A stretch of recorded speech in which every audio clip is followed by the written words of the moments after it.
Canelo done something that is amazing when Canelo was able to go to light heavyweight and become light heavyweight champion. Something that I didn't even see him going up that heavy, and he did that. Canelo lands good punches. I think Canelo could hurt Crawford. Crawford's, first time in that division and jumping two divisions. The way that Terence Crawford being, to me, my favorite fighter, the best fighter pound for pound, can be Canelo. A 147-pounder moving up to 68. Robert Garcia highlights that Terence Crawford's lack of experience at super middleweight could be the biggest obstacle of his career. While Crawford has excelled across multiple divisions, stepping into Canelo Alvarez's natural weight class is far more dangerous. Garcia stresses that Canelo has perfected his craft against naturally bigger fighters, while Crawford still hasn't proven he can maintain his speed, sharpness, and conditioning at the higher weight. His body hasn't fully adapted, making him look less explosive and fluid, an issue Canelo is poised to exploit. Because of the weight disadvantage. I can't go all the way up to 180 or 190 pounds. Analyst commentary underlines the monumental stakes of Crawford versus Canelo. Crawford overcomes Canelo's size and power, his legacy would skyrocket, placing him firmly alongside Floyd Mayweather in the pound-for-pound debate.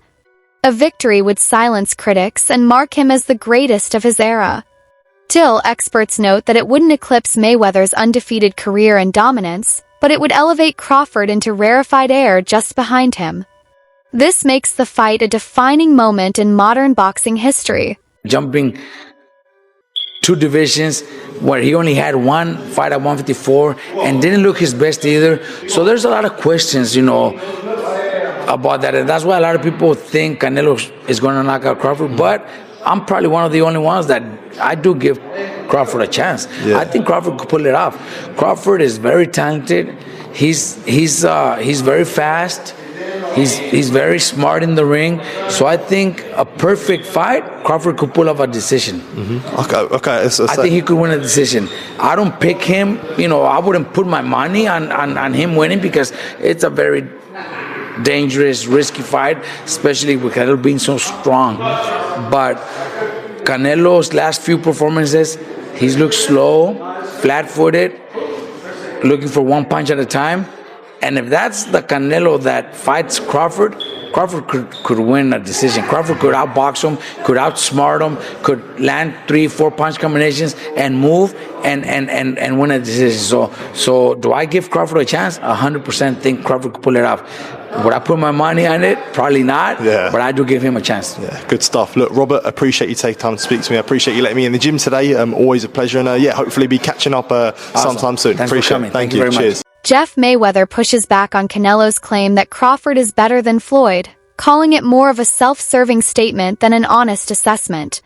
Since Canelo lost convincingly to Floyd, suggesting Crawford is superior gives him an indirect excuse.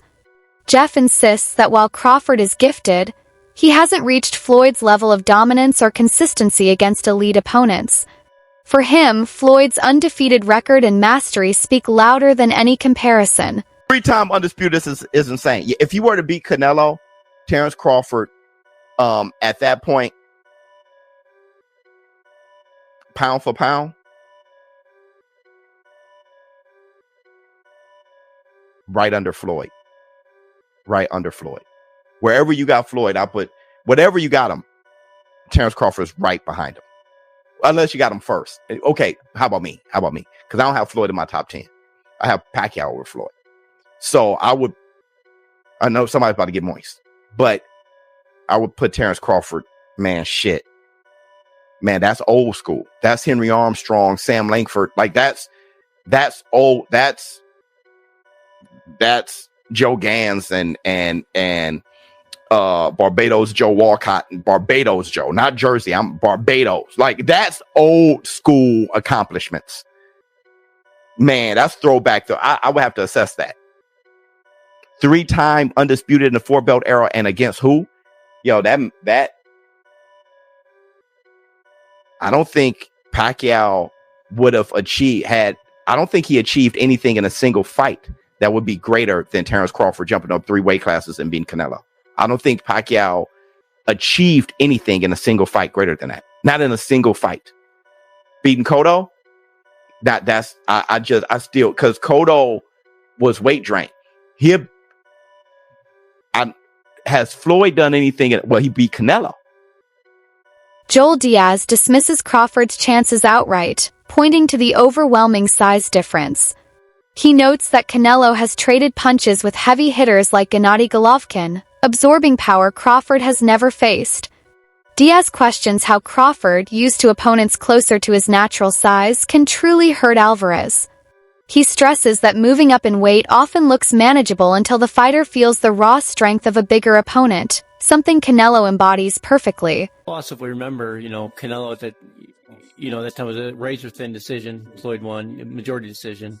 C.J. Ross had it with what a lot of people had as a draw. And then the other two judges scored it for Floyd, of course. And that was a Floyd at the top of his game with a very green Canelo with very little experience, and he still took him, into deep waters. So yeah. What was Canelo? What, 20-something? 20 what? 23? 25? Yeah, he was. Very, very young in the game, obviously. Very young. He had more fights than Floyd, and he lost. Yeah, but a man that was 30-something years old, 36. But Floyd was clearly at the top of his career, and Canelo had fought a lot of people.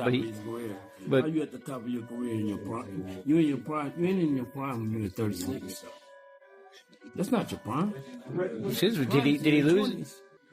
I mean, your prime is in your 20s. It's different for different people. Yeah, okay. Well, so, and that's why Canelo is saying what he's saying.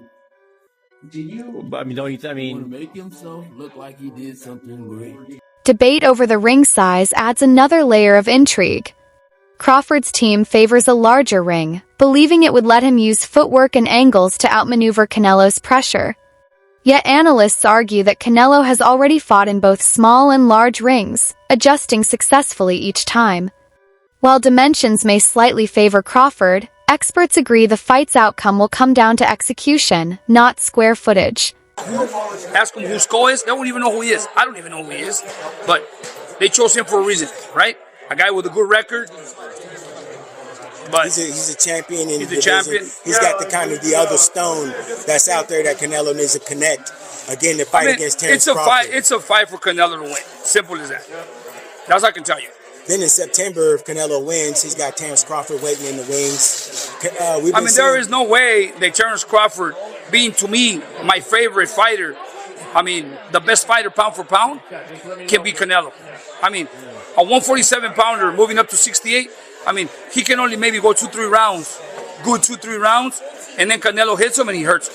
Canelo's being hit by Triple G, the hardest hitter in the division, and never hurt him.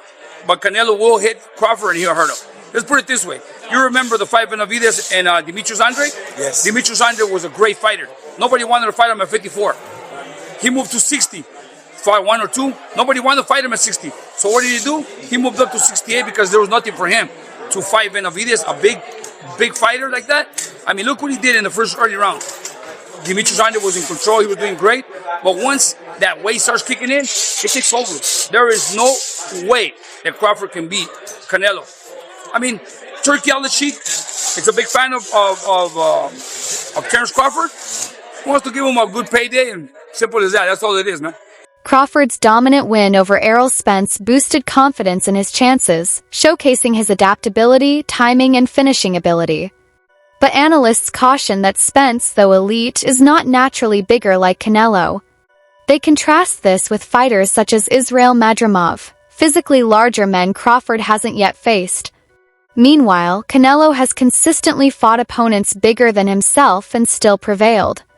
The question remains, will Crawford's brilliance translate against a natural super middleweight? The biggest things in this Canelo-Crawford fight we are not talking about is the ring size. If these guys are fighting in the non-traditional 18 by 18 ring, you're gonna want to put your money on Canelo, guys. It is a big difference. Losing out on that extra 4 feet is going to be an issue for Crawford. It's still possible. Crawford's talented. He's athletic. He has all the potential in the world to pull off a crazy upset here. No matter the ring size, it don't matter. Terence Crawford's that brilliant. He's that excellent. But I'm going to tell you, man, losing out on that 4 feet is gonna hurt his odds. It's the same thing with 22 feet. Like I said, I don't know what ring they're going with, but if it is in the 22 feet, it's gonna hurt Canelo's odds by a pretty decent margin. Maybe not as much as it's gonna hurt Crawford odds in the 18, but it's still gonna hurt it. You're giving Crawford an extra 4 feet to pivot, maneuver, slip, bob, weave, do whatever he wants. That's gonna give Canelo some issues. I feel like we're not talking about this enough. I heard Turkey said it was gonna be an 18. That was a really long time ago. Like I said, I don't know if they've confirmed what it's gonna be quite yet, but I think it's interesting. Once we get the official announcement, you guys, that's when you place your bets. Gabe Rosado reflects on Canelo's loss to Floyd Mayweather as a pivotal turning point. Back then, Canelo lacked the experience to compete with Floyd's defensive genius. But the defeat became a lesson that shaped the fighter he is today. Since then, Canelo has sharpened his skills, built confidence, and adapted to diverse styles. Rosado warns that Crawford isn't facing the green version of Canelo. He's facing the mature, battle-tested champion forged by that loss. Hey, y'all, the simple real fact is, Terence Crawford never looked that good fighting anybody but Errol Spence. Another real fact is, y'all put too much on Errol Spence versus Terence Crawford. Y'all act like he just beat fucking Jesus or Thanos or something. Okay, I get it. Errol Spence was that guy. He beat him. He dominated him. He won that fight. But y'all take that and y'all put so much on that fight, but then y'all look at the Madrimov fight and say, he was a tricky fighter. He's hard for anybody. No one can beat Madrimov. He's the second best fighter in the world because he went 12 rounds with Crawford. Not the case. Y'all put too much on the Errol Spence fight and y'all don't put enough on the Madrimov fight. Then we go back to Canelo. I say Canelo, he don't stop nobody. When last time he knocked nobody? If he can't knock out Berlanga, he's not going to knock out. If he can't knock out him, he's not going to knock out Crawford, bruh. Just like Crawford went up to 54 and he couldn't get a knockout. Canelo has gone up to 75. He couldn't knock out Bivol. He went up to 68. And those guys are way bigger. He's fighting guys way bigger than him. Crawford couldn't knock out Madrimov because he's his size. So you think he gonna knock out Canelo? He's bigger than Canelo. Bro, Canelo got a granite chin. I don't know if y'all know the Canelo. And the only people who's saying that Crawford's gonna knock Canelo out is people who has to be casuals. They probably have not watched the fight since the Tank last fight, or they probably ain't watched the fight since the Errol Spence versus Bud Crawford fight. Cause I'm pretty sure a lot of y'all niggas didn't even see that Madrimov fight. Y'all just synced it and y'all running with it. Cut it out. Sebastian Fundora warns that Crawford may not realize the full toll of fighting at super middleweight. He explains that thriving in the division requires years of adaptation, something Canelo has mastered by battling larger men his entire career. Crawford, entering for the first time, risks being drained physically and mentally. Fundora believes the aftermath of this fight could reveal just how taxing it is to face a seasoned champion who owns the weight class. It'd be too soon for Xander, but who knows, man? I mean, who knows? Yeah, absolutely. Do you feel like Canelo needed more seasoning when he fought Floyd, or do you think that Floyd just got his number? Period. Yeah, I think he was very inexperienced when he fought Floyd. You know, he's a different fighter, but see, everybody's different. That fight is what made Canelo become the fighter that he is today. So, you know, that's why boxing, man, is like when they shame guys for losses, it's like, man, you just got to really see how a fighter bounces back from a loss. It's like, because, you know, when Canelo lost to Floyd, there was a lot of things that Canelo learned in that fight that he added to his game. Next thing you know, Canelo started moving his head and his counters got better and his speed, and he understood timing. He understood how to like break guys down differently because he learned that off Floyd. So I think it was a good learning experience for Canelo. And then, you know, I think that kind of fight is gonna help him in the Crawford fight. Critics debate the entertainment value of Crawford's style compared to Canelo's. While Crawford is technically brilliant, some argue his fights lack the drama that captivates casual fans.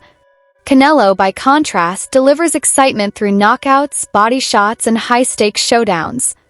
Even if Crawford wins, analysts stress he won't automatically become the sports face. To claim that crown, he'd need to beat other dangerous names like Dimitri Bivol, proving his dominance against bigger elite opponents.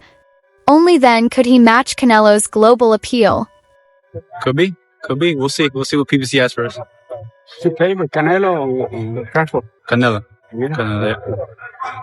What do you think's the most significant part of that matchup in Canelo versus Crawford? That he's comfortable at 168. You know, that he's been fighting there. He went and collect all the belts at that weight class.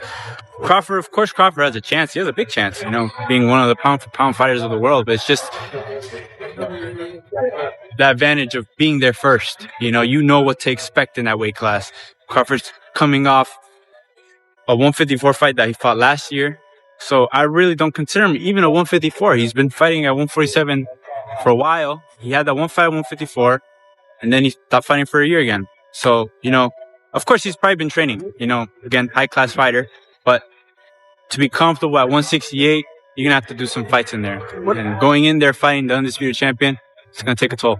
What about Ennis? He's the new addition to 154. He's yet to fight there. Canelo brought him in camp specifically because he's a switch hitter like Terence Crawford. What do you make of Ennis just not being in your division and then him contributing to Canelo's camp heading into this fight? Is that a good move? I think it's good for Canelo's camp to have a fighter like Ennis. Because, yeah, he likes to switch right-handed, southpaw. I think Canelo probably didn't need that. But, you know, the fact that Ennis went might cause a little bit of drama. I think he did for a dramatic effect. But, you know, great fighter at 147. But 154 is a different division. They have me in there, so we'll see what he can do.